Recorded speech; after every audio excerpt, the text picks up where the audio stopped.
அண்மை செய்தி. வைகை அணைக்கான நீர்வரத்து தொடர்ந்து அதிகரித்து வருகிறது. கனமழை காரணமாக வைகை அணைக்கான நீர்வரத்து தொடர்ந்து அதிகரித்து வருகிறது.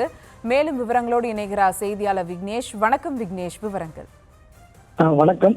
தேனி மாவட்டம் முழுவதும் கடந்த 2 நாட்களாக பரவலாக மழை பெய்து வருகிறது. பலத்த மழை பெய்து வருவதால் வைகை ஆறு, கொட்டக்குடி ஆறு, சுருளி ஆறு ஆகியவற்றில் வெள்ளப்பெருக்கு ஏற்பட்டுள்ளது.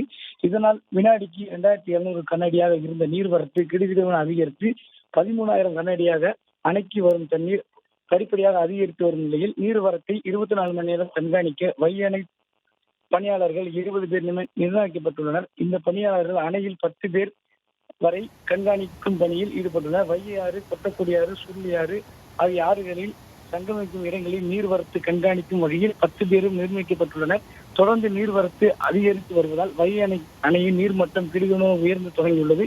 தற்போது ஏற்பட்டுள்ள வெள்ளப்பெருக்கு காரணமாக 70 அடி உயரம் கொண்ட வைகை அணை ஓரிரு நாட்களில் முழு கொள்ளளவை எட்டும் என எதிர்பார்க்கப்படுகிறது.